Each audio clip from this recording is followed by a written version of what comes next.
Harus diakui bahwa setelah beroperasinya tol Trans Jawa, sebagian besar traveler yang walaupun sebenarnya menuju ke kawasan pantai selatan Jawa, tetap saja melintas via pantai utara. Padahal sebenarnya di jalur selatan ini juga terdapat beberapa kantong kuliner yang sayang untuk dilewatkan begitu saja. Salah satunya adalah bakmi Nyemak Bu Seto di Kemeranjen. Terlihat di sini rute kami sejak dari Bantul hingga kawasan Kemeranjen, via Jalan Serandakan lanjut ke Dendels, Pantai Selatan.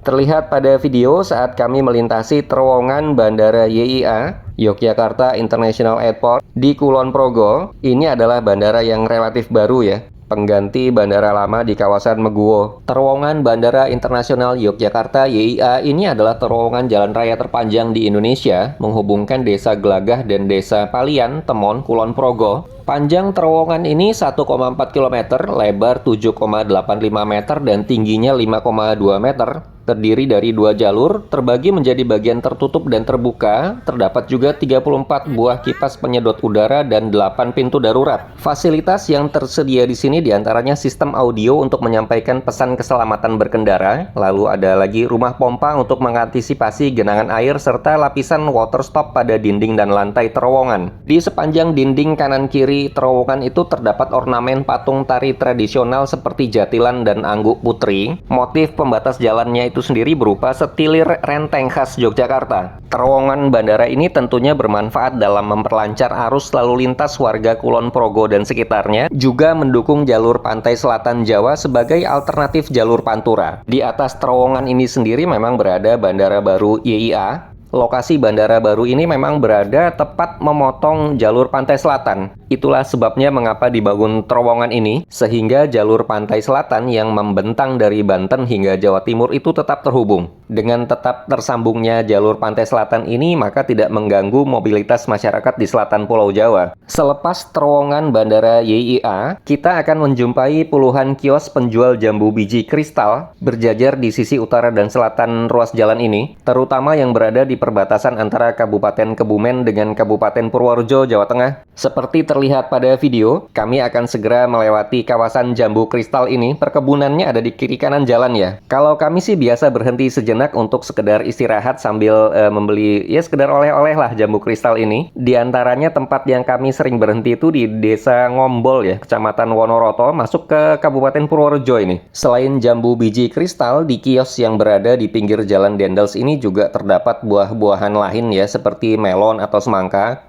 Selain itu, pedagang juga menjual sejumlah buah tangan lainnya seperti kerupuk dan lain-lain. Karena perkembangan, di kiri kanan jalan juga sekarang cukup banyak berdiri rest area. Lumayan nih untuk istirahat setelah berkendara sekian lama gitu. Kalau kami sih ya, biasanya dalam perjalanan pulang nih dari Jogja ke Bekasi, kami lewat jalur selatan ini. Karena perjalanan kembali ke Bekasi itu kan lebih santai gitu ya. Sedangkan perjalanan ke Jogjanya karena biasanya itu butuh lebih cepat tiba, maka mau nggak mau ya via tol Trans Jawa. Di sepanjang jalur selatan ini juga jangan heran jika kita sering melihat advertising dari UPB, Universitas Putra Bangsa. Menurut data, UPB ini merupakan perguruan tinggi swasta nomor 1 di Jawa Tengah bagian selatan, berlokasi di Kabupaten Kebumen ya. Ya, sekedar informasi aja sih. Kalau kondisi jalan Dendels ini sih sejak tadi terlihat bagus ya, mulus. Mudah-mudahan tetap bertahan seperti ini nih. Nah, kalau tadi sudah kami informasikan salah satu tempat kulineran di jalur ini adalah kawasan Jambu Kristal. Jenis hidangan lokal yang juga mudah ditemukan di sepanjang jalan Dendels ini adalah warung sate ambal. Seperti terlihat pada video ya di sebelah kiri tadi, sate ambal merupakan sebuah hidangan khas yang telah cukup populer di kalangan penggemar sate. Sesuai namanya, hidangan sate ini berasal dari Desa Ambal Resmi, Kecamatan Ambal, Kabupaten Kebumen. Jadi, kalau sate ayam itu kan pada umumnya identik dengan bumbu kacang. Kuah pada sate ambal itu justru menggunakan bahan utama berupa tempe rebus. Jadi karena menggunakan tempe, cita rasa dari sate ambal ini juga jadi unik ya.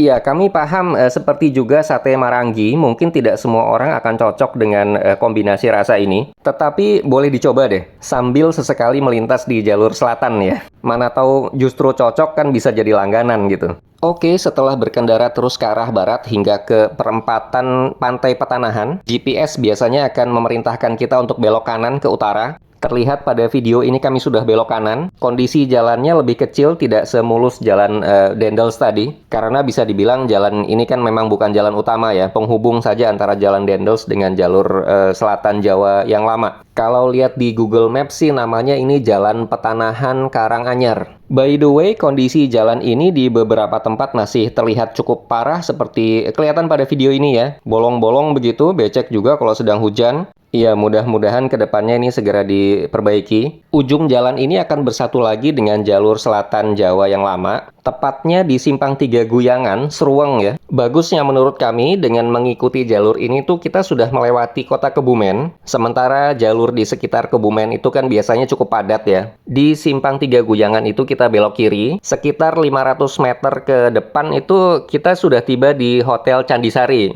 Masih ingat ya? Candisari ini hotel dan resto yang legendaris di jalur selatan Jawa. Setelah belok kiri di Simpang 3 Guyangan, itu masih 34 km ke arah barat menuju ke Bakmi Nyemek Buseto. Meskipun jaraknya cuma 30-an kilo, tapi biasanya butuh hampir 1 jam di jalur ini. Karena ya kita tidak bisa berkendara terlalu cepat di jalur ini, banyak aktivitas penduduk, dan juga karena kita akan melewati pintu perlintasan kereta api. Misalnya yang di dekat Pasar Karanganyar, lokasi tagging GPS kami adalah Bakmi Nyemek Buseto yang pertama ya, berada di Kemeranjen, sebelah kiri jalan kalau kita dari arah Jogja. Karena ada lagi Bakmi Nyemek Buseto 2, hanya sekitar 900 meter ke arah barat dari lokasi Bakmi Nyemek 1. Kalau gerai 2 ini ada di sebelah kanan jalan. Tujuan Anda berada di sebelah kiri. Oke, terlihat pada video kami sudah tiba. Lokasi Bakmi Nyemek Buseto 1 di sebelah kiri jalan. Ini adalah gerai atau resto pertamanya lah. Pelang restonya sih cukup besar dan terlihat dari kejauhan. Terdapat ruang parkir untuk sekitar 3 atau 4 mobil di depannya. Waktu kami tiba itu sekitar pukul 10 pagi. Hanya ada satu keluarga pengunjung selain kami saat itu. Bisa dilihat pada video ya, lokasi Bakmi Nyemek Buseto 1 ini memang di pinggir jalan banget. Jadi tentunya aksesnya mudah. By the way, dari informasinya, Buseto ini ternyata memulai bisnis dari usaha fotokopi loh, bukan bakmi. Oke, kami masuk ke dalam. Bersih ya suasana restonya. Kapasitas pengunjungnya juga terlihat cukup banyak ini. Ada sekitar 12 meja kalau nggak salah. Waktu operasionalnya dari pukul 7 pagi sampai 11 malam. Cukup unik ya, karena bakmi itu biasanya kan bukanya malam. Tapi ini sejak pagi sudah buka. Di sebelah kanan adalah deretan meja kasir. Tersedia air mineral dan teh dalam kemasan botol. Juga ada souvenir ini seperti kerupuk, makanan tradisional mungkin ya. Di sebelah kirinya ada showcase juga jika kita ingin yang dingin. Terdapat juga wadah untuk kerupuk. Cukup banyak nih, kita bisa ambil di sini,